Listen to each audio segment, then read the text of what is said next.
Ao nosso Criador, honra e glória tributemos. Ao nosso Salvador, mil louvores entoemos. E ao bom Consolador, honra e louvor demos também. Honra a Trindade para sempre. Amém. A paz do Senhor, meus queridos irmãos, eu sou o pastor Ciro Zibordi e nós estamos começando um novo trimestre de estudos das lições bíblicas adultos da CPAD. Nós vamos estudar nesse primeiro trimestre de 2025 a respeito da Santíssima Trindade. Eu quero aproveitar esta primeira aula do ano para desejar mais uma vez um feliz ano novo a todos que nos acompanham, os nossos queridos membros, os inscritos do nosso canal, e você que ainda não é inscrito e nem membro, fica o convite aqui para você acompanhar o nosso trabalho ao longo desse trimestre e, se desejar, também inscreva-se e torne-se membro, porque o membro ele tem, claro, benefícios e vídeos antecipados, vídeos exclusivos e também acesso a todo o nosso acervo de textos, que nós vamos daqui a pouco, você que está chegando aqui pela primeira vez, você vai ver que cada aula que nós apresentamos tem um estudo específico para aprofundamento nas lições. Então nós vamos fazer uma apresentação rápida deste novo assunto, um assunto teológico. Nós no ano passado fomos brindados, fomos premiados com um estudo durante o ano todo, praticamente teológico. Nós tivemos um estudo apologético teológico no primeiro trimestre, depois nós estudamos também sobre o Evangelho de João, que é altamente teológico, estudamos ainda sobre o livro de Atos e a parte que ressalta justamente a eclesiologia, que é também uma das matérias da teologia sistemática, e finalizamos o ano com a antropologia. Agora estamos iniciando o novo ano com o estudo da teontologia, mais precisamente sobre a Santíssima Trindade, o Deus único revelado em três pessoas eternas. Nós vamos estudar o que é chamado também em teologia de pericorese, ou seja, essa interpenetração das pessoas da Trindade, essa harmonia que há entre elas, de maneira que cada uma exerce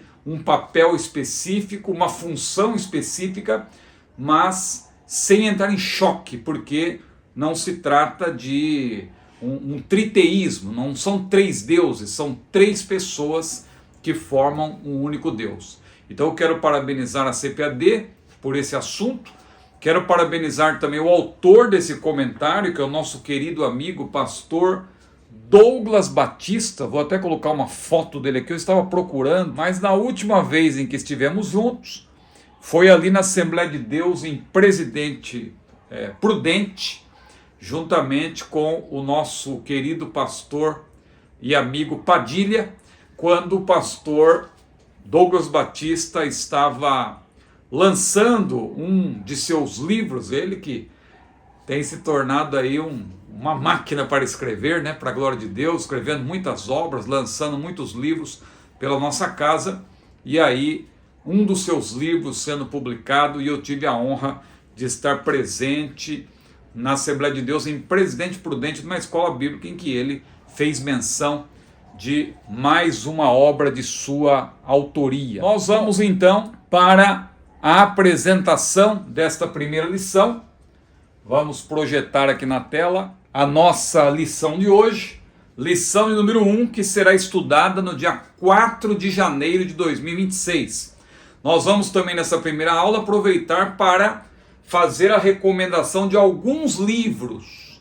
Vocês sabem que eu não fico recomendando livro o tempo todo, porque quem é membro do meu canal, e para ser membro é muito fácil, basta você apontar a câmera para o QR Code que está aparecendo na tela e clicar no link, ou clicar no link que está na descrição desse vídeo. Então, no meu roteiro, no meu estudo, eu já apresento uma bibliografia, as referências, a bibliografia completa do que nós vamos abordar ao longo do trimestre. Mas hoje eu vou inclusive apresentar algumas obras para vocês. Pois bem, apresentando então aqui rapidamente o nosso estudo do primeiro trimestre de 2026 das lições bíblicas, nós vamos ter a aula de hoje, que é uma aula introdutória, que tem como título O Mistério da Santíssima Trindade. Nós vamos ver que a partir da manifestação do Deus triuno, por ocasião do batismo do Filho de Deus, destaca-se a distinção e a unidade entre as pessoas da Trindade. É esse o objetivo da primeira aula, primeira lição, que é uma lição introdutória, e depois nós vamos ter uma série das lições 2 a 4 sobre Deus Pai, lições estas que tratarão da pessoa bendita do Pai e girarão em torno da sua identidade, da sua natureza, seu papel na Trindade, seu papel específico na Trindade, com ênfase para a sua paternidade. Em seguida, nas lições 5 a 7, outra série, nós vamos estudar sobre o Deus Filho. Nas lições 5 a 7, estudaremos sobre a gloriosa pessoa do Filho, com ênfase para a sua divindade, para a sua preexistência, sua dupla natureza, ao encarnar-se, tornando-se o Deus homem, e sua obra expiatória. Mais uma série é sobre o Deus Espírito Santo, são as lições 8 a 12, que destacam o papel do outro Paráclito, o Espírito Santo na Trindade, sua personalidade, suas obras santificadora, regeneradora, capacitadora, bem como seu relacionamento com Deus Pai e Deus Filho, porque a Trindade ela mantém um relacionamento perfeito. As três pessoas jamais entram em desavença, elas formam uma harmonia perfeita. Por isso, cuidado aí com esse tipo de... Eu me lembro que uma vez eu li num livro alguém falando que teve uma experiência que foi ao céu, e quando chegou no céu viu o pai repreendendo o filho e dizendo: meu filho, tu falhaste, tu tens que buscar a minha igreja agora mesmo, porque tu falhaste. E o filho argumentava com o pai, dizia: mas pai, e o grande avivamento? A igreja está esperando um grande avivamento. E o filho ouvia do pai: tu falhaste, meu filho. E o pai em determinado momento dizia: para ter esse grande avivamento, se tu falhaste, a quem enviarei? Quem há de ir por nós? Aí o pregador que estava lá contemplando aquela visão entra em cena e diz: eis-me aqui, envia-me a mim. Ou seja, dizendo que concluiria a obra que nem Jesus conseguiu realizar. Veja como isso é blasfemo. Gera riso muitas vezes. Às vezes as pessoas dizem, né, melhor rir do que chorar, né? Seria trágico se não fosse cômico, mas isso aí é uma tremenda de uma heresia, né? Porque a Trindade não entra em desavença. O Filho está em perfeita harmonia com o Pai, e nós vamos estudar isso ao longo deste trimestre. E vamos ter então depois, na lição 13, uma lição conclusiva. O assunto vai gravitar em torno do relacionamento da igreja com a Santíssima Trindade. Nós vamos então introduzir o objeto da primeira lição, que tem como texto áureo. Vamos abrir aqui, ó, na primeira lição, você que já tem a revista. O texto áureo está em Mateus capítulo 3, versículo 17. Este é o meu filho amado, em quem me comprazo, diz o Deus Pai. E a verdade prática, a doutrina da Trindade, é central.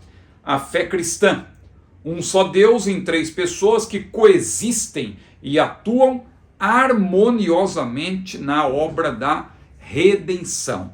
Muito bem, então nós vamos tratar aí na lição de hoje. O objeto é o seguinte: nós vamos ter como ponto de partida o batismo de Jesus, o batismo do Deus homem, mais precisamente o texto de Mateus 3, 13 a 17. Então nós vamos abordar a partir daí a revelação da triunidade divina nesse evento, a distinção entre as três pessoas sem que haja qualquer desavença entre elas. As pessoas são diferentes, mas elas não entram em desavença porque Deus é um só. Isso é difícil entrar na nossa mente, mas é o que a palavra de Deus nos ensina. Então são três pessoas que formam um único Deus, tripessoalidade. O relato do batismo de Jesus ajuda a esclarecer a natureza trina ou triuna de Deus. Como Lene observa, a primeira evidência da triunidade de Deus no Novo Testamento é vista no batismo de Jesus, quando o Pai, o Filho e o Espírito Santo estavam envolvidos juntos. Mateus 3, 13 a 17. Quando Jesus foi batizado por João, o Espírito de Deus veio sobre ele. E Deus Pai falou do céu e disse: este é o meu Filho, a quem amo, nele me comprazo. E aí a primeira citação de uma obra e que nós vamos utilizar ao longo desse trimestre, de John Alvor. John Alvor, o comentário de Mateus, que está aqui na minha mão, publicado no Brasil em português pela editora Carisma. Vocês sabem que a editora Carisma é uma parceira nossa, então você sempre encontra no site da editora Carisma obras com desconto, e esta aqui é uma delas, Mateus, um excelente comentário de ninguém menos que um autor que nós sempre recomendamos, John Alvor, uma obra muito boa que nós recomendamos. Bom, vamos adiante, iniciando propriamente aqui com os tópicos da lição. O primeiro tópico, a revelação trinitária do batismo de Jesus. Primeiro ponto, o batismo do Filho, a obediência de Cristo. Então Jesus, ele aprendeu a obediência, diz a Bíblia, então ele deu exemplo de obediência, conforme Hebreus capítulo 5, versículos 8 e 9, Filipenses 2, 5 a 11, são textos-chave para ressaltar a obediência de Jesus. Antes de exercer seu ministério terreno, que culminaria nas suas crucificação e exaltação, é isso que diz Filipenses capítulo 2, de sorte que haja em vós o mesmo sentimento que houve em Cristo Jesus, que sendo em forma de Deus, não teve por usurpação ser igual a Deus, mas aniquilou-se, esvaziou-se a si mesmo, sendo obediente até a morte, diz a Bíblia, e morte de cruz. E diz ali que achado na forma de homem, ele humilhou-se a si mesmo, sendo obediente até a morte e morte de cruz. Ele tomou a forma humana, ele se fez homem, plenamente homem. Pelo que também, aí vem o outro lado da moeda, pelo que também Deus o exaltou soberanamente e lhe deu um nome que é sobre todo nome, para que ao nome de Jesus todos os joelhos, dos que estão no céu, dos que estão na terra e dos que estão debaixo da terra se dobrem, e toda língua confesse que Jesus Cristo é o Senhor, para a glória de Deus Pai. Olha, se existe Deus Pai, é claro que existe também Deus Filho, porque só podemos falar Deus Pai se existir também o Deus Filho e o Deus Espírito Santo, obviamente. Qual o sentido de a Bíblia mencionar Deus Pai? Ah, não, só tem Deus Pai, Deus Filho não está na Bíblia. Pois é, o próprio Deus, nós vamos ver ao longo desse trimestre, chama o Filho de Deus. Você nunca leu Hebreus capítulo 1, versículo 8? Ó Deus, o Pai dizendo para o Filho: ó Deus, o teu trono subsiste pelos séculos dos séculos, cetro de equidade é o cetro do teu reino. Então, o Deus Filho cumpriu toda a justiça, dando o exemplo de obediência, passando inclusive pelo batismo em água.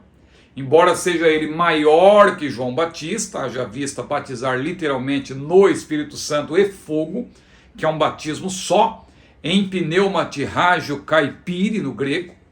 Você que conhece um pouco do grego sabe que nessa construção farasal não existem dois batismos, aí só tem um batismo só no Espírito e fogo, porque João estava falando não a todos, ele estava falando naquele momento especificamente aos que se arrependeram, aos que estavam recebendo o batismo em água, porque estavam se convertendo, e o batismo era um batismo, claro, de iniciação, na fé que eles estavam abraçando, e João disse para ele: olha, vocês estão sendo batizados em água, Só que tem uma coisa, eu tenho uma promessa, eu tenho uma profecia para vocês.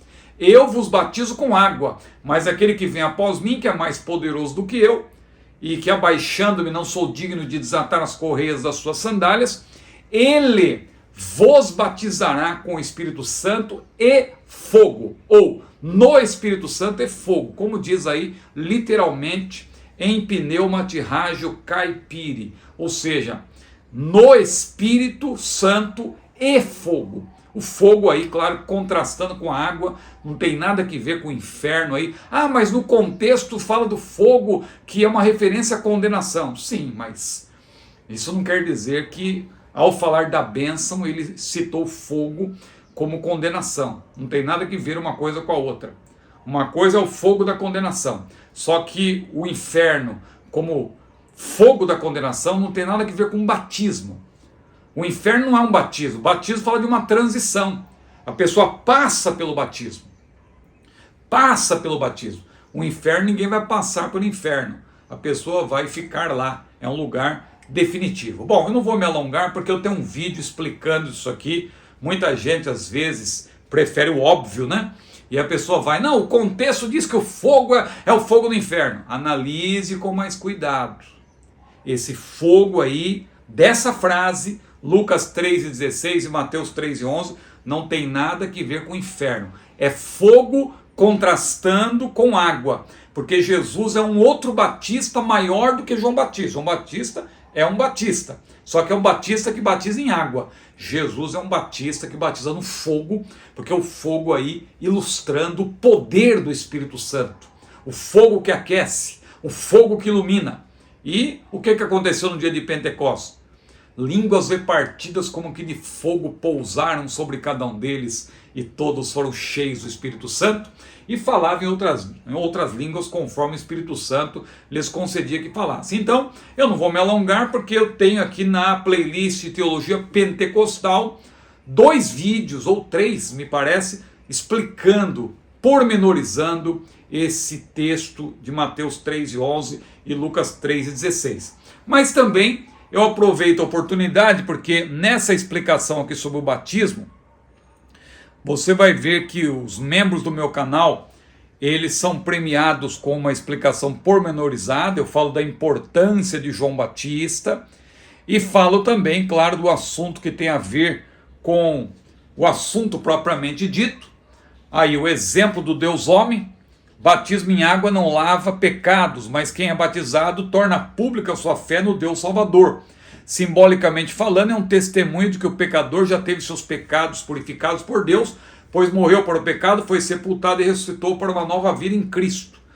É o que diz Romanos 6. A despeito disso, aí vem uma citação: o Filho do Homem, que jamais pecou, sequer por pensamentos, fez questão de dirigir-se ao Jordão, principal rio de Israel, não é? A fim de ser batizado por João Batista. Jesus começou assim sua vida pública, mostrando que sua humanidade é um modelo para seus servos. Não por acaso o apóstolo Paulo afirma: sede meus imitadores, como também eu de Cristo. E aí tem uma citação de um livro meu, e aproveitando que está começando o ano e eu gosto de recomendar obras, e já que eu falei de João Batista, eu quero apresentar mais uma vez, talvez você ainda não conheça, a nossa série de minha modesta autoria, que é Pregadores da Bíblia. Veja, eu falei de João Batista é o primeiro, é o que abre essa série, ele é o precursor de Cristo, e também é o que abre essa série, João Batista, o pregador politicamente incorreto. É um livro fininho, mas, modéstia à parte, de um grande conteúdo. Tem também Estevão, o primeiro apologista do Evangelho. Olha que obra interessante. Tem também Pedro, o primeiro pregador pentecostal. Olha. Filipe, o primeiro evangelista da igreja. Barnabé, o pregador de fé e obras. Tem também Paulo, o príncipe dos pregadores.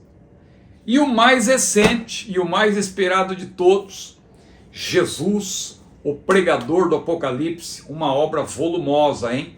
680 páginas, nós temos sempre divulgado aqui, desde que esse livro foi publicado, no início do mês de dezembro do ano passado, E agora, em 2026, claro, nós ainda estamos fazendo alguns lançamentos, algumas promoções, e você, claro, se visitar lá o site da CPAD, www.cpad.com.br, você vai encontrar toda a nossa série com desconto, inclusive esta obra mais recente, Jesus, o pregador do Apocalipse. Muito bem, vamos avançar então para o segundo ponto, a descida do Espírito Santo. Então nós vimos no primeiro ponto, só para recapitular, que eu falei um pouco aqui dos livros, então para você não perder o fio da meada, o batismo do Filho, o batismo de Jesus, evidencia que ele cumpriu seu papel ao encarnar-se, obedecendo ao Pai, fazendo a vontade do Pai. Por isso ele posteriormente diria: eu glorifiquei-te na terra, tendo consumado a obra que me deste a fazer. Ele deu o exemplo de uma vida santa. Ponto 2. A descida do Espírito Santo, a unção para o ministério. Jesus foi ungido. O Verbo eterno jamais deixou de ser Deus, evidentemente, visto que Deus é. Deus não deixa de ser para tornar a ser. Deus é. Jesus nunca deixou de ser Deus. Não embarque nessa canoa furada. Eu já vi pregador até no nosso meio dizendo: Jesus, por amor de nós, irmãos, deixou de ser Deus. Não, Deus não deixa de ser. Deus é e jamais deixa de sê-lo. Por isso que a Bíblia diz que ele é o mesmo ontem, hoje, eternamente. Entretanto, como filho do homem, não vá confundir filho de Deus com filho do homem. Filho de Deus, Jesus sempre foi, desde a eternidade. Ele estava com Deus, no princípio era o Verbo, e o Verbo estava com Deus, e o Verbo era Deus. E o Verbo se fez carne e habitou entre nós, e vimos a sua glória, como a glória do unigênito do Pai, cheio de graça e verdade. E João 3,16 diz que Deus amou o mundo de tal maneira que deu o seu Filho unigênito, ou seja, o Filho unigênito já estava com ele. Não é que ele se torna filho na terra, não, ele já é e sempre foi o Filho de Deus. Cuidado com essa heresia que diz que Jesus só se torna filho de Deus quando ele se encarna. Não, quando ele se encarna, ele se torna filho do homem, porque esse título, filho do homem, claro, ressalta a sua perfeita humanidade. Se filho de Deus ressalta a sua perfeita divindade ou deidade, o título filho do homem ressalta filho de Deus, então ressalta a divindade. Filho do homem ressalta a humanidade, porque Jesus é o Deus homem. Então, como filho do homem, tendo em vista que em sua encarnação ele esvaziou-se e participou das mesmas coisas que nós, para que pela morte aniquilasse que tinha o império da morte, que é o diabo, ele precisou, claro, como homem, da capacitação do Espírito Santo para cumprir seu ministério como Messias. Messias que no hebraico é Mashiach, não é? E no grego, Christos. Os dois termos, tanto no hebraico como no grego, significam, na verdade, ungido. Jesus é o ungido do Pai, o Cristo. Ele, como Filho do Altíssimo, enviado ao mundo, já nasceu como Salvador, Cristo e Senhor. Não foi isso que os anjos disseram para os pastores? Eis que vos trago novas de grande alegria, pois na cidade de Davi vos nasceu hoje o Salvador, que é Cristo, o Senhor. Então Jesus, desde o seu nascimento, ele já nasceu como Cristo, como Senhor, como Salvador. Não é que ele precisava, na verdade, passar por essa vida, morrer, ressuscitar para ser Senhor. Ele sempre foi o Senhor, nunca deixou de sê-lo. Entretanto, a descida do Espírito sobre ele em forma corpórea, por ocasião do seu batismo, ali quando o céu foi aberto, foi a confirmação pública, a confirmação. Ele já era o Cristo, mas houve ali uma confirmação pública e visível dessa unção. Ele é ungido do Pai, essa unção que ele recebeu do Pai para cumprir esse ministério, e aí as profecias evidentemente se cumpriram.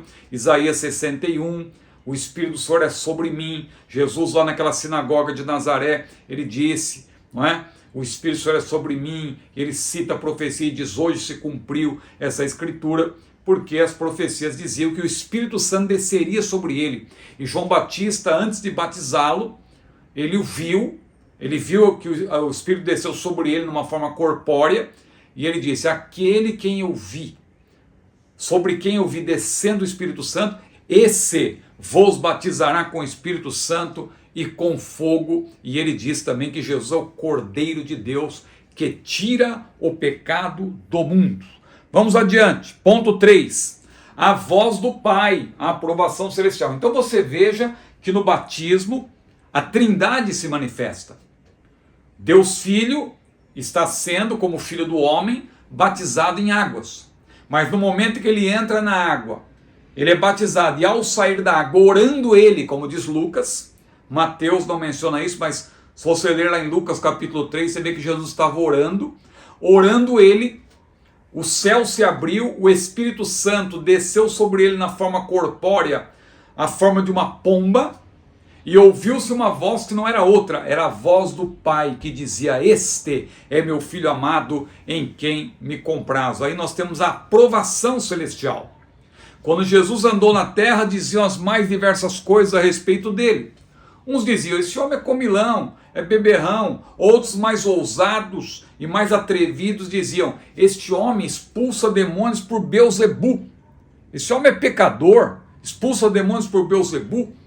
Mas enquanto uns diziam uma coisa e outros diziam outra, uma voz ecoava do céu. Era a voz de Deus que dizia: este é meu Filho amado, em quem me comprazo. Quando o Paráclito, o Espírito Santo, desceu sobre o verbo de Deus, diz Pedro que ele recebeu honra e glória da parte de Deus, o Pai.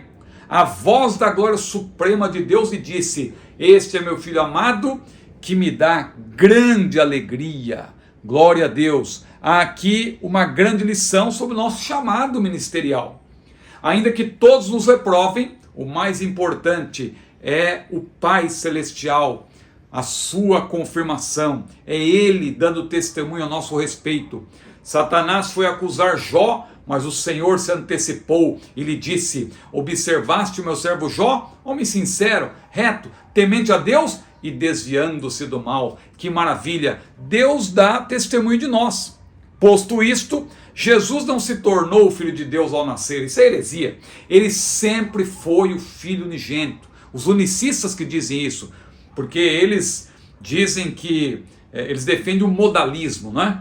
Eles defendem aquela heresia do modalismo, de que Jesus, o Pai e o Espírito Santo são a mesma pessoa que se apresentam de modos diferentes. No Antigo Testamento era o Pai, aí no Novo Testamento é o Filho, e hoje é o Espírito Santo, mas é a mesma pessoa. Não, eles precisam ler com atenção a Bíblia. João 14, versículo 16, 17, ali quando Jesus, ele diz: eu rogarei ao Pai, e Ele vos dará outro Consolador. Ora, se a Trindade não existe, Jesus estava ali olhando para o espelho e dizendo: eu rogarei ao Pai, que sou eu mesmo, para que Ele, que sou eu mesmo, vos envie o Consolador, que sou eu mesmo. Não, não é possível. São três pessoas que formam Deus. Deus é um só, mas formado por três pessoas. Então Jesus não se torna Deus Filho ao nascer. Ele sempre foi o Deus Filho, o Filho unigênito. Esses textos bíblicos aí mostram isso. João destaca aí que Jesus é o Filho unigênito. No seu batismo, em outras ocasiões, o Pai Celestial confirmou isso, glorificando o seu nome. Ele dá testemunho do Filho. A voz do céu não inaugura a filiação de Jesus, mas a proclama diante da multidão. A filiação divina é eterna. Essa voz é o eco do decreto eterno, revelando a união hipostática. Jesus é plenamente Deus e plenamente homem, ou seja, ele tem duas naturezas. Hipostase tem a ver com natureza. Então, essa união hipostática é a união das duas naturezas, né? Do Senhor Jesus. E aí é importante nós também recomendarmos o livro do próprio autor. Aí é uma citação do autor da lição, nosso querido pastor Douglas Batista. Olha aqui a foto dele, e ele então é o autor dessa obra Santíssima Trindade, a obra que acompanha a lição do trimestre. Você deve adquirir também para se aprofundar lá no site da CPAD, www.cpad.com.br. Você vai ter também aí a facilidade para adquirir essa obra com desconto. Vamos avançando. Tópico 2, a distinção e a unidade das pessoas divinas. Então, primeiro ponto, unidade e distinção pessoal. Aí eu vou desdobrar melhor isso aqui.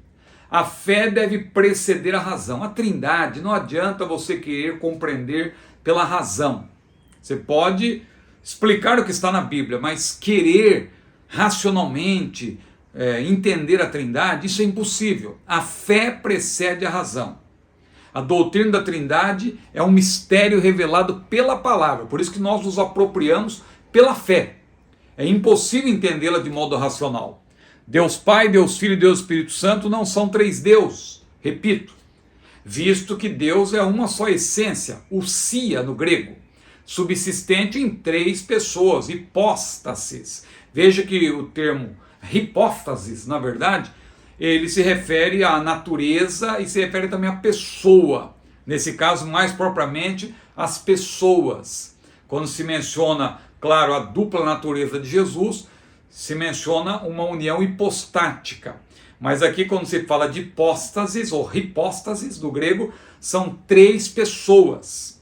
Na natureza da unicidade da divindade, não há ilustração ou paralelo na experiência humana. Assim, essa doutrina deveria ser aceita pela fé com base na revelação bíblica, ainda que esteja além da compreensão e definição do homem. E aí, mais uma obra que eu quero citar para aprofundamento, de Schaeffer e Walvoord. Olha que obra fantástica, não é? Extraordinária, principais temas da Bíblia, é da editora Chamada. A editora Chamada também é uma parceira nossa, inclusive você pode adquirir esta obra com desconto lá no site loja.chamada.com.br. Lá eu tenho um cupom de desconto. Qual é o cupom? Zibord 2021. Então você entra lá e você adquire.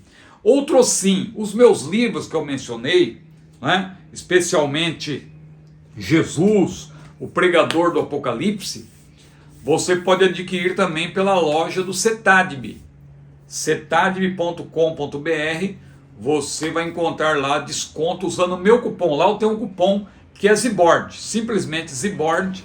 Você usa o meu cupom na loja do Cetadb. Você pode também adquirir os meus livros com desconto, tá certo? E esta obra aqui da Chamada, no site da Chamada, loja.chamada.com.br, você utiliza também o meu cupom, lá é Zibord 2021. Vamos adiante. Então, diante disso, nós devemos aceitar pela fé, a doutrina da Trindade. Paulo diz que o homem natural não compreende as coisas do Espírito de Deus, porque ele parece loucura, e não pode entendê-las porque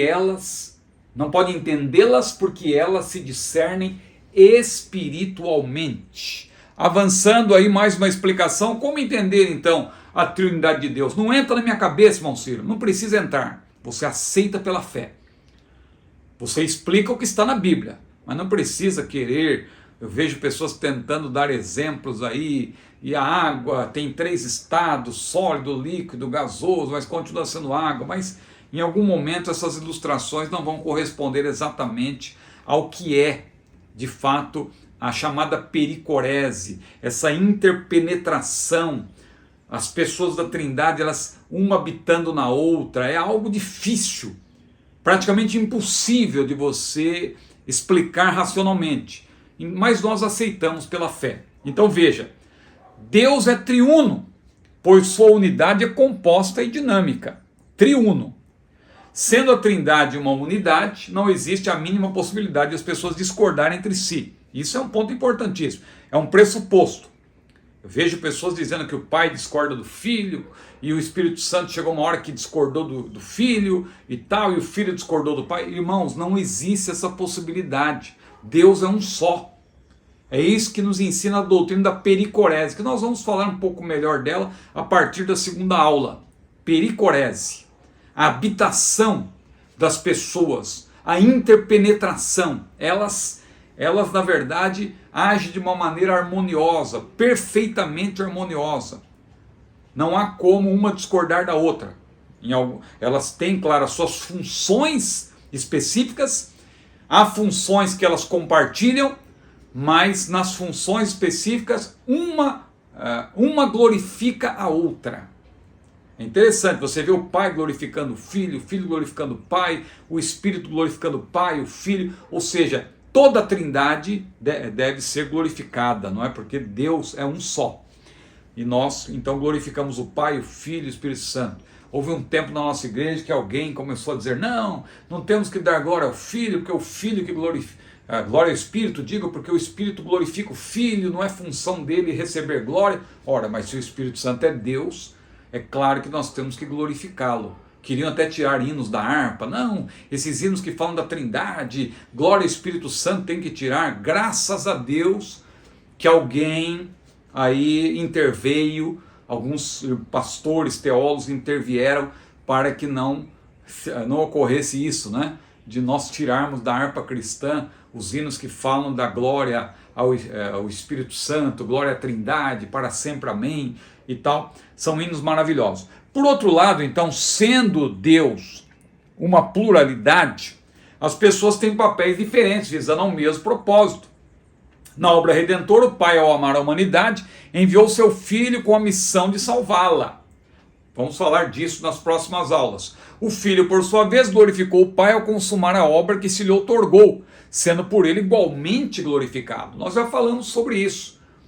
Então Jesus falou, eu glorifiquei-te na terra, Pai, tendo consumado a obra que me deste a fazer, agora glorifica-me com aquela glória que eu tinha antes que o mundo existisse. E o Pai glorificou, o Pai o exaltou, diz Filipenses capítulo 2. E a obra que Jesus tinha desde a fundação do mundo, claro, era a obra de morrer, a obra que Jesus, antes que o mundo existisse, ele já tinha recebido do Pai, porque ele é o Cordeiro que foi morto desde a fundação do mundo. Nós vamos explicar isso posteriormente, mas Jesus já veio com a missão para cumprir. Ele veio para buscar e salvar o que se havia perdido. Já o Espírito Santo, o outro Paráclito, Alon Parakleton, Alon Parakleton, esse termo é interessante, né? O outro Paráclito, mas o termo alos do grego não é outro no sentido de dessemelhança, é outro no sentido de mesma natureza. É outro da mesma natureza. É outro Paráclito porque Jesus já é o Paráclito, ele já é o Consolador, o Ajudador. Esse termo no grego é polissêmico, não é? Paráclitos, não é apenas Consolador, é ajudador, é advogado. Tanto que lá em 1 João capítulo 2, versículo 1, Jesus é chamado de Paráclitos. E ali a tradução para a língua portuguesa é advogado. Então, além de glorificar Jesus, o Espírito Santo convence a humanidade do pecado, da justiça, do juízo, capacitando o pecador para receber a mensagem da salvação. As funções são diferentes, a função do Pai, do Filho e do Espírito Santo, mas o Deus triuno é glorificado, por isso cantamos, não é? Aquele hino maravilhoso da harpa cristã, o hino 436, ao nosso Criador, honra e glória tributemos, ao nosso Salvador, 1000 louvores entoemos, e ao bom Consolador, honra e louvor demos também. Honra a Trindade para sempre. Amém. Olha aí, que maravilha. Vamos avançar. Ponto 2. A pluralidade na unidade no Antigo Testamento. Vamos explicar isso aqui. A Trindade está implícita no Antigo Testamento. No Antigo Testamento a Trindade é mencionada, mas de modo implícito. Você vê lá no Gênesis, o termo Deus, Elohim, indica pluralidade de pessoas, por isso que Deus diz, façamos o homem à nossa imagem, e etc. Ele fala em plural. Você vê lá em Isaías, quem há de ir por nós, Deus também fala em plural. Tem um correspondente disso no Novo Testamento, quando Jesus disse, se alguém me ama, guardará minha palavra, e o Pai o amará, e viremos para ele e faremos nele morada. Quando Deus fala em plural, é a Trindade. Em Deuteronômio 6 e 4, embora a pluralidade na unidade seja ainda mais implícita, é perceptível. Ouve, Israel, o Senhor nosso Deus é o único Senhor. Ou seja, o Deus triuno que é mencionado ali, que é Elohim. Elohim é um termo plural, para designar justamente a Trindade. Só que ali, o Deus triuno, Elohim, denominado Senhor, que no hebraico é o tetragrama impronunciável, né, que depois com as letras do termo Adonai, passou a ser chamado de Yavé, e evoluiu até para Jeová, né? Eu prefiro Yavé, mas também em algumas Bíblias você vai encontrar Jeová, que é justamente o nome de Deus impronunciável, o tetragrama, que não tem vogais, mas utilizando-se as vogais do termo Adonai, que significa Senhor, que é outro título de Deus, chegou-se a Yahvé, que é uma forma, claro, criada, convencionada, com base na fusão do nome de Deus, Yahvé, e também Adonai, que é outro nome de Deus, significa Senhor. Então veja, o Deus triuno denominado Yahvé é chamado de único, Errad, em Deuteronômio 6 e 4. Errad é um termo que designa unidade composta. Quando a Bíblia diz que Adão e Eva, eles como uma só carne. Não é? Adão falou, esta é carne da minha carne, ossos dos meus ossos. Ou seja, Deus fez Adão e Eva como uma carne. Eram dois, mas formando um único casal, uma unidade composta. O termo ali no hebraico é Errad. Então isso se aplica a Deus quando se menciona que Ele é o único Senhor. Ou seja, é triunidade. Deus é único, mas você vê na unidade também a pluralidade, porque é um só Deus, constituído de 3 pessoas. O monoteísmo do Antigo Testamento, portanto, ele não se contrapõe à doutrina da Trindade, mas se contrapõe às heresias antitrinitárias.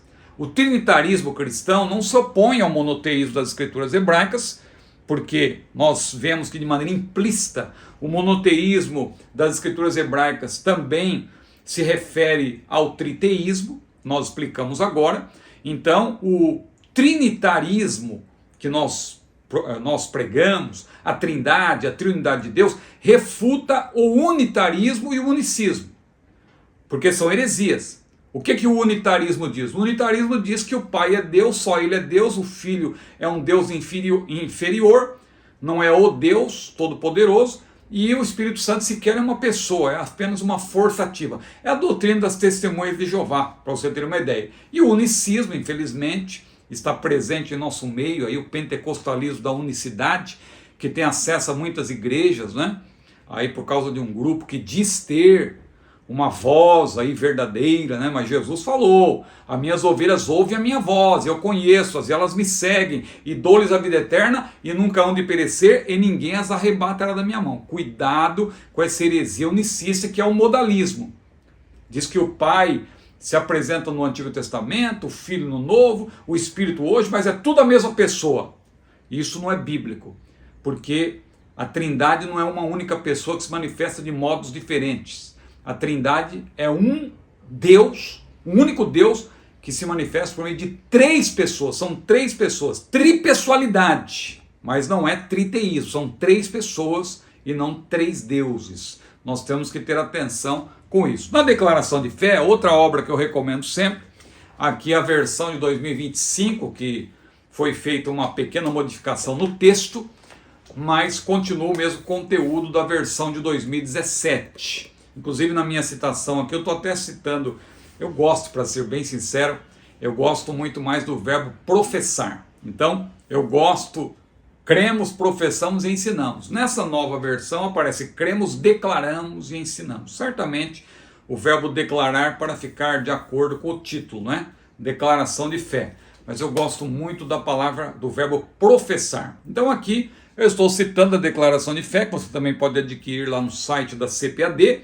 E na declaração de fé você vê aqui o seguinte: cremos, professamos ou declaramos e ensinamos o monoteísmo bíblico, que é uno em essência ou substância, indivisível em natureza e que consiste eternamente em 3 pessoas: o Pai, o Filho e o Espírito Santo, iguais em poder, glória e majestade e distintas em função. Presta atenção nisso: manifestação e aspecto. Uma só essência, substância em 3 pessoas.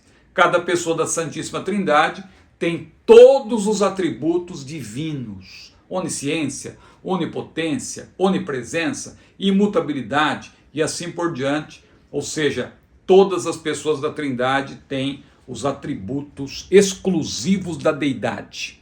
Ponto 3. A Trindade explicitada no Novo Testamento. Se no Antigo Testamento a Trindade está implícita, no Novo Testamento ela está explícita. Então a Trindade está clara nos evangelhos, nas epístolas. Você vê isso na fórmula batismal, não é? Jesus falou batizando-as em nome do Pai, do Filho e do Espírito Santo, em nome. O termo nome é ônoma, só aparece uma vez, mas tem função distributiva aí nessa frase. Então tem gente que usa esse argumento, olha, o nome só aparece uma vez. São os unicistas, porque o Pai, o Filho e o Espírito Santo são a mesma pessoa? Não. Qualquer pessoa que conhece minimamente a língua portuguesa sabe que o termo nome aí tem função distributiva, não precisa repetir. Nome, nome, nome, basta dizer uma vez só, em nome do Pai e do Filho e do Espírito Santo. Nas epístolas também, você vê lá na bênção apostólica, a graça do Senhor Jesus, o amor de Deus, a comunhão do Espírito Santo, Romanos 5:1, menciona ali, sendo justificados pela fé, temos paz com Deus por Cristo Jesus, pelo qual temos entrado esta graça, na qual estamos firmes e nos gloriamos na esperança e tal. E aí menciona Deus Pai, e depois diz que o Espírito Santo está derramado em nossos corações, pelo Espírito Santo nos foi dado, e o amor de Deus Pai está derramado em nossos corações, pelo Espírito Santo nos foi dado, e por aí vai. Tantos textos que mencionam a Trindade. No Novo Testamento ela é explícita e nós vamos recorrer a alguns desses textos nas próximas aulas. E aí chega no ponto que eu tinha mencionado, a chamada pericorese, a interpenetração e comunhão das pessoas da Trindade. Conforme o ensino neotestamentário, primeiro, o Filho de Deus e o Paráclito estavam com Deus Pai e foram enviados ao mundo. Segundo, as pessoas, confira as referências bíblicas, eu não estou lendo para ganhar tempo, evidentemente, mas tudo isso aí é para você estudar. As pessoas divinas conhecem e testificam cada uma da outra.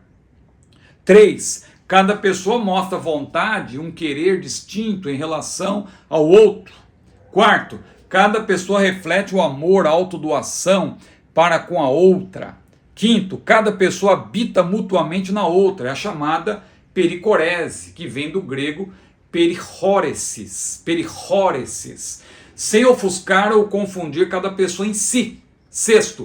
Trata-se de um relacionamento do tipo eu, tu e ele. Muito bem, vamos avançar. Vamos agora para o terceiro tópico, a relevância da Trindade para a fé cristã. Aqui você vai ver que eu apresento uma longa exposição para os membros do canal. Não vai dar tempo de eu explicar aqui ponto por ponto, mas essa parte histórica eu deixei registrado para ajudar você que é professor, para você se aprimorar, você entender essa parte histórica. Você vê que a lição ela é muito longa, tem muitos pormenores, você que vai dar a aula, 1 hora vai ser pouco para você dar essa aula. O ideal seria ter umas 2 horas à disposição, mas nem todos vão ter isso. Mas para estudo, se você quiser também, claro, você que é professor, utilizar esse material como complemento para os seus alunos, para apresentar a eles, então fica aqui a minha contribuição nesse sentido. Mas vamos dar uma rápida explicação agora dos 3 pontos relacionados com a relevância da Trindade para a fé cristã.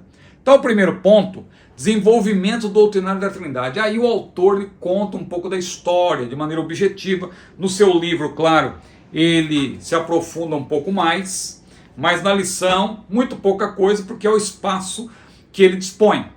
Então veja, o desenvolvimento doutrinário. Embora a doutrina da Trindade Divina seja plenamente bíblica, como nós vimos, o termo Trindade não aparece nas Escrituras. O termo não aparece, mas a doutrina está presente. Ela só foi plenamente sistematizada no século IV, ou seja, a doutrina é bíblica. Quando você sistematiza, quando um grupo de teólogos sistematiza uma doutrina, não é a invenção da doutrina, a doutrina é bíblica. Ela está na Bíblia, mas há uma reunião, um consenso para se estudar os textos bíblicos que falam dessa doutrina para que ela seja apresentada de maneira compendiada, devidamente sistematizada. Isso aconteceu no século IV, mais precisamente. Sua formulação teológica ocorreu especialmente nos concílios de Niceia e Constantinopla. Então é isso que eu coloquei aqui como um complemento para os professores. Eu não vou explicar, mas tem todo o relato do que gerou o concílio de Niceia, por causa daquela heresia de Ário que apresentou uma heresia se contrapondo ali ao bispo da cidade de Alexandria, Alexandre, e por aí vai, eu conto toda a história, cito também Justo Gonçalves, uma obra muito importante aqui, ó, que você pode adquirir, da editora Hagnus, Uma Breve História das Doutrinas Cristãs. Esse livro também é muito bom. E por aí vai, Constantino convoca o Concílio de Nicéia, olha aí os detalhes, como foi o Concílio de Nicéia, e fim da linha para o arianismo, que é uma heresia, evidentemente.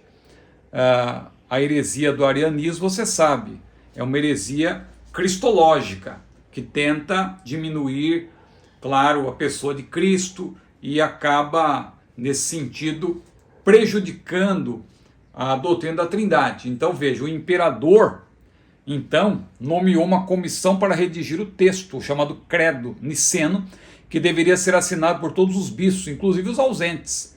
Possivelmente instruído por um dos bispos, propôs que se utilizasse para descrever a pessoa de Cristo a palavra homoiúcios,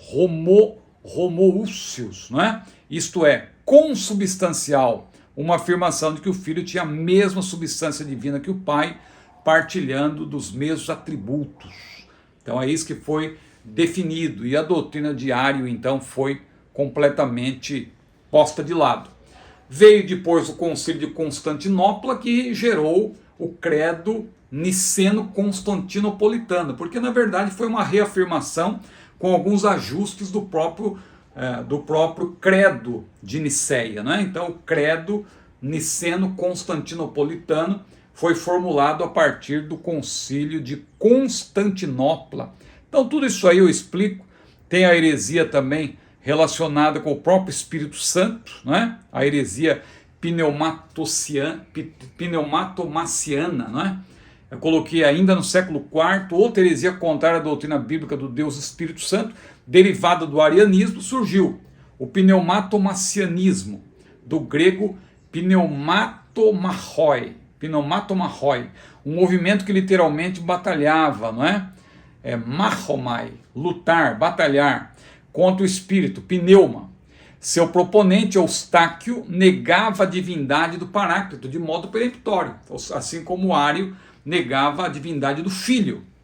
Esse esteve presente no Concílio de Nicéia, e por aí vai, eu conto toda a história. E aí surgiu o Credo Niceno-Constantinopolitano, repito, que é uma revisão do Credo Niceno. Acrescentou-se que o Senhor Jesus Cristo, por nós, os homens, e pela nossa salvação, desceu dos céus e encarnou-se do Espírito Santo e da Virgem Maria.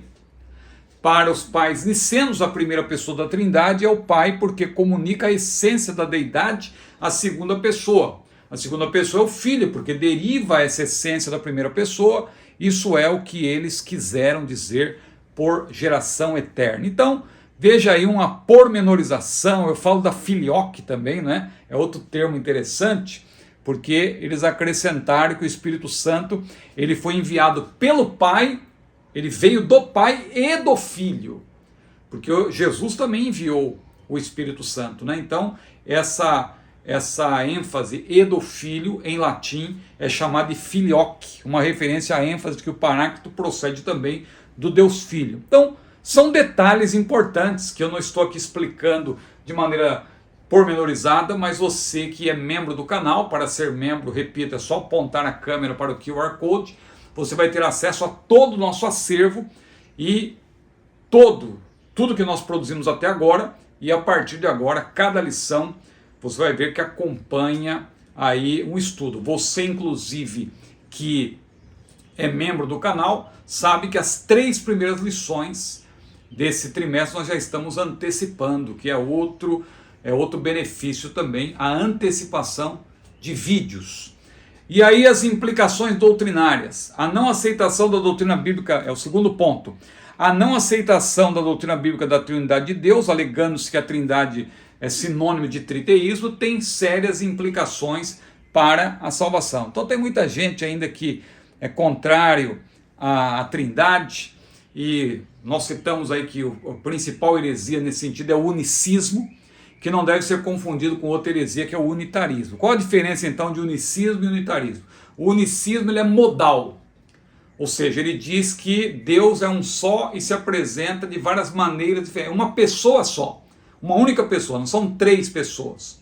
É uma só pessoa que ora se manifestou como Pai no Antigo Testamento, Quando Jesus veio ao mundo, era Deus, o mesmo Deus Pai, que agora veio ao mundo, e agora o Deus é o Espírito Santo. Então veja que é uma confusão. E o unitarismo, ele tenta enfatizar muito o monoteísmo, e aí ele diz que somente Deus Pai que é Deus. Jesus então não seria Deus, ele é inferior, porque ele é filho. Só que filiação nunca tem a ver com inferioridade, até porque o filho ele tem a mesma natureza do pai. Então Jesus de maneira nenhuma é inferior ao pai, e nós vamos ver isso a partir da próxima aula. Então o unitarismo é outra heresia que inclusive diz que o Espírito Santo é uma força motriz, uma força ativa. É a heresia pregada pelas testemunhas de Jeová. Então cuidado com o unicismo e com o unitarismo. E aí tem uma explicação. E aí eu falo do perigoso pentecostalismo da unicidade, porque o unicismo ele foi refutado nos primeiros séculos da história da igreja, mas depois ele acaba infelizmente renascendo no meio pentecostal. Porque a Assembleia de Deus, no primeiro momento, era uma assembleia de várias igrejas pentecostais, daí vem esse título, Assembleia, porque eram várias igrejas pentecostais, e por não haver uma declaração de fé bem detalhada no primeiro momento, começou a surgir heresias. Uma delas foi o pentecostalismo da unicidade, o unicismo. E aí então, em 1916, decidiu-se por uma declaração de fé pormenorizada, a declaração das verdades fundamentais da Assembleia de Deus de 1916. E ali diz claramente, com todas as letras, que o unicismo é uma heresia, não é? Porque se salienta ali, claro, a doutrina da Trindade. A nossa declaração de fé também salienta isso. Se você olhar com cuidado, você vai ver que, de maneira textual, inclusive, é dito que o unicismo é uma heresia. E tem gente no nosso meio, infelizmente, abraçando essa heresia. Falta instrução. Mas quem é aluno da escola dominical, quem lê as lições da escola bíblica, quem lê a Bíblia, sobretudo, nunca vai embarcar nessa canoa furada. O perigoso pentecostalismo da unicidade. E aí tem uma explicação detalhada que é para os membros do canal, não é? Eu cito novamente aqui o que eu acabei de falar, a declaração de fé. Eu cito essa obra de Sinan, que é muito boa, olha aqui, ó. O Século do Espírito Santo. Esse livro, se você puder adquirir, da editora Vida, Vincent Sinan. Que livro extraordinário, conta a história do pentecostalismo. Isso que eu acabei de falar, você vai encontrar aqui também sobre a história das Assembleias de Deus. Então são vários livros. Tem uma obra também que eu recomendo, que é esta aqui, ó, História da Interpretação Bíblica de Gerald Bray, que também fala dessas questões sobre os concílios de Nicéia, o concílio de Constantinopla, que deram origem subsequentemente aos credos niceno e niceno-constantinopolitano. Muito bem, então a falsa base bíblica para a heresia unicista reside especialmente na péssima interpretação de passagens como Atos 2, 38, 19, 5, as quais não negam a Trindade, nem a fórmula batismal, que eles falam, não, é em nome de Jesus. Só que ali era a autoridade do nome de Jesus. De maneira alguma os apóstolos estavam negando a fórmula batismal, em nome do Pai, do Filho e do Espírito Santo. Então essas passagens tão somente salientam que os apóstolos faziam tudo mediante a autoridade que há no nome de Jesus. Diante do exposto, quem nega a Trindade, olha as implicações que o autor falou. Quem nega a Trindade abraça a heresia e tem sua certeza de salvação comprometida. Vigiemos. Muito bem, eu falei que eram 3 pontos, mas na verdade são apenas 2 pontos, não é? Nesse terceiro tópico nós temos apenas 2 pontos, mas são 2 pontos muito abrangentes. E aqui para você que é membro do canal, olha aqui, ó, eu coloquei as referências, as obras que eu estou utilizando nessas primeiras lições especialmente. Olha aí, ó, o Comentário Bíblico Pentecostal de Frank Harrington, aí o texto, o livro do pastor Douglas Batista, Santíssima Trindade, Gerald Bray, como eu falei, Chafer e Walvoord, não é? Louis Perry Chafer, John F. Walvoord, a nossa declaração de fé nas suas 2 versões, né? É o mesmo conteúdo, mas o texto levemente modificado, 2017 2025. Justo Gonçalves, Uma Breve História das Doutrinas, Charles Hodge, Essa obra que eu citei, a Trindade e a Igreja, essa obra eu não citei nessa lição, mas vou citar em outras, que é uma obra muito boa da editora chamada Trindade, a Igreja e a Realidade Social, né, de Horrell e também Mello como editores, e outras obras, Meno Kalischer, Alderir de Souza Matos, William Menzies, Charles Pfeiffer, tantas obras, olha o Vincent Sain que eu falei, Thyssen, Vine, Peter Walker, John Alvor, e tem aí também o Zibord, né, com o nosso livro recente, que eu estou recomendando a todos, que é justamente, claro, toda a coleção nós estamos apresentando, mas especialmente este, Jesus, o pregador do Apocalipse. A obra, modéstia à parte, mais completa que você vai encontrar sobre a mensagem de Jesus quando ele andou na terra.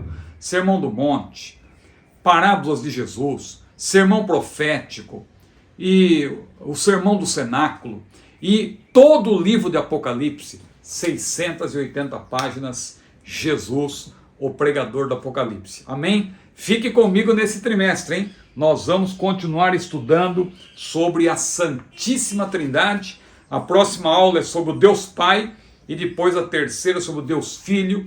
E nós vamos avançando nesse assunto fascinante. O autor conclui, então, essa primeira lição com as seguintes palavras: compreender a Trindade é fundamental para manter a fidelidade doutrinária. Ela não apenas protege a integridade da revelação de Deus, mas também sustenta toda a estrutura da salvação. Crer na Trindade é crer no Deus que salva e que se manifesta plenamente como Pai, Filho e Espírito Santo.